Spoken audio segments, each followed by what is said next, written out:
Okay, a couple of the other improvements that we've done, same thing that I had done on the previous tent.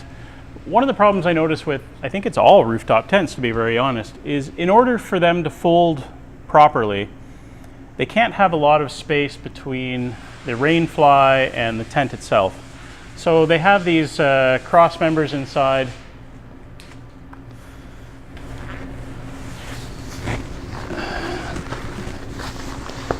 These poles to support it. Now normally these poles sit at about this height, and as you can see it gives you about maybe 2 inches of space between the flies. The problem I have with 2 inches of space between the flies, it sags. And where it sags, the Rainfly is actually going to make contact with the tent itself, at which point you have no thermal barrier between the blazing sun of the day or the cold at night, even with moisture. If you had any kind of compromise to the Rainfly, it would drip through and immediately touch and be sitting there wicking onto the tent below.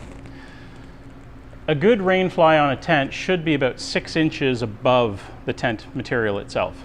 Now in a rooftop tent, you can't really do that. It's an engineering nightmare for whoever's building these. So on the previous tent, what I constructed were some simple standoffs. Basically, it's a removable leg, has a plastic soft plug on the end so it doesn't damage the tent. It's another pole with a receiver on the other end. And basically the pole that comes with the tent goes in the end, and I'm now pushing it up. I'm actually pushing it up by 8 inches. Now the reason for this is I only do one side of the tent. So the Rainfly, instead of sitting horizontal, is actually going to sit now on an angle. That means one side is higher than the other. It aids in the water runoff, and it also aids in getting, when there's a breeze, having the wind blow between the layers, blowing that excess heat out. When we set up the tent, we just have that extra setup feature of slipping one of these poles inside, inserting the other pole, and connecting it. The pole in the middle I don't actually remove. It's got a big enough pocket, I actually leave the extra support leg in there permanently. I just pull it up and drop it in place and then lock it. So on one side we have 3 of these additions, and I'll show you what it looks like from a distance. You'll see the angle of the tent. Okay, I was saying about the angle of the Rainfly with the addition of the legs on the side. You can see there's a small angle on the top, maybe 5 degrees. One side is kept original, the other side is jacked up. We have 8 inches of airflow on one side, and we have no touching of the Rainfly on the tent itself from one side to the other. The hump that you see in the middle directly above me, this is the add-on pole that will help keep rain from pooling above this fly. If you're buying a tent, this is really kind of a mandatory feature. Not all tents will come with it. Just warning you. The very first tent I bought from Wild Coast, that was a first generation tent. The problem wasn't really known to them at that time. I purchased one of these tents. My daughter and I were in a crazy downpour, and we had almost easily 100 pounds of water by morning pooled on this fly. Now, that's actually a testament to the strength of the tent, that we had 100 pounds of weight sitting on this and there was no damage to the tent. But pooling of that kind of water, that's not cool. We can't have that. So I made a bracket support that would go in place that had a slight bend to it to prevent any kind of water pooling there. Wild Coast now offers this support pole as a standard feature with all of their tents, I believe. Definitely comes with the bigger tents. The only thing I can say about it is that pole is straight and it does work.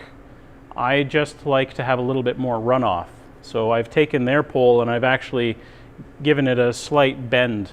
So it actually, instead of sitting flat, it sits on a bit of a peak. And now you can see the peak popping through there. Yes, that peak does make my tent touch my Rainfly. But for me, given the kind of wet seasons we can get in Ontario here, particularly in summer with the big rainfalls we get, I just didn't want to take the chance. I'd rather have that a little bit of extra peak on mine. More of a preference thing, really. So we're just wiring up the LED lighting for the rooftop tent. I've recessed into the floor some low profile under the counter LED lighting. I picked that up at Lee Valley. Good quality stuff. It's not the cheapest stuff, but I really don't want something that's going to break down on me, particularly when I'm out and about. So keeping with proper color coding, red, hot, black, cold, I'm going to be wiring up the two pot lights into the switch box. And I get a little bit further along, I guess I'll show you how far I've come. All right, so we finished mounting and wiring up the LED lights. This is the switch box that I'll show you how I put that together in a little bit. On the previous rooftop tent, I was able to buy a really nice 6-switch, like push-button switch box with screw terminals. I tried for 3 or 4 hours yesterday trying to locate on eBay, Amazon, anywhere. I can't find them at all anymore. I don't know what happened to them. So without any other real choice, I just went to my local supplier, picked up some parts and made my own. So we have 4 bank. Basically we have a right-hand LED, left-hand LED. I have a spare in case I want to add something down the road, maybe a fan. And I also have one for the annex, the 2 LEDs that we embedded into the bottom of the rooftop tent. And I'll show you those now. All right, earlier we were talking about some of the upgrades that we did on the rooftop tent, and these are the buckle straps that I picked up. They're just a good quality 1-inch wide nylon strap with the click lock buckle. And all we're going to do is cut a little chunk off, sew it so you can put a dowel pin in there, and the other side you can fold the flap over and do the same thing. The other thing I was talking about was the switch box for the LED lighting. What I did, we have here a small electronics supplier called Sayal. I went to Sayal, picked up a project box, a plastic project box, some micro switches, and I basically soldered one side common and the other ones as independents.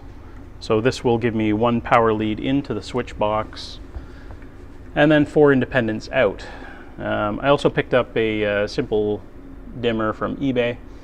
These are quite inexpensive and common.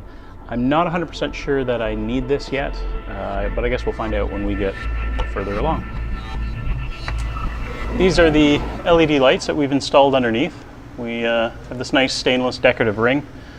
I think it blends in nicely with the tent, and I like this better because, like I said, the previous tent we had a real hard time keeping the strip lighting in place, given the wear and tear of pulling the rain cover and whatnot off.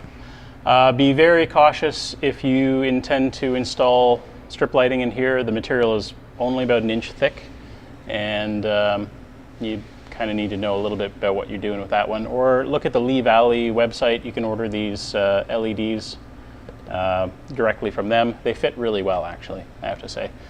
A little bit worried, especially drilling into something brand new that cost me this much money, but then again, we did that with the snorkel when we did it on the truck, and it worked out all right too. So that's good. We've got our LED lighting now in place, and the next thing I'm going to show you is the new straps that I installed to lock this all down when we put it all away. All right, one of the other features I wanted to talk about on the rooftop tent, we've added in some new straps. Now, the straps that come with it are adequate. I'm not going to say they're bad, just the Velcro, I don't trust Velcro over time. I haven't had a lot of good luck with Velcro after about 6 months of hard use. The hook and loop starts to come apart on me, and I don't feel you can get things as tight by pulling and sticking it together with the Velcro. So we've added 4 of these straps. Now what I've done is I've gone and bought some 1-inch good quality webbing straps with some snap in, kind of like a luggage lock. And these allow me to cinch down the rooftop tent. if I want to make a little bit tighter a package, I'm able to actually compress it a little bit more. And that makes it easier to put the cover back on. We've added 2 on the front, 1 on each side, and I've left the original Velcro hook and loop near the hinge on both back corners, just because they don't need compression in that location, more just to hold the material up and in place. Now these, because there's a track in the rail, in the aluminum extrusion, all you have to do is get a piece of 3/16 dowel, preferably stainless dowel or stainless split pin in 3/16 diameter. And if you take the strap, fold it over on its edge and double sew it, you can put the pin in the center of the strap and it will literally slide in this groove. Let's see if I can get this one out. Yep.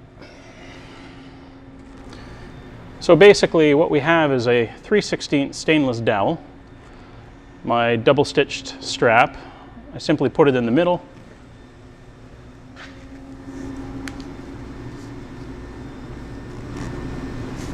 And if everything lines up well, you can slide that along.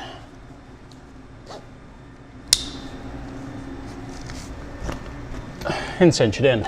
Now on the bottom, because I have the zipper going all the way around in the extrusion, there's no spot for that 3/16 dowel on the bottom strap.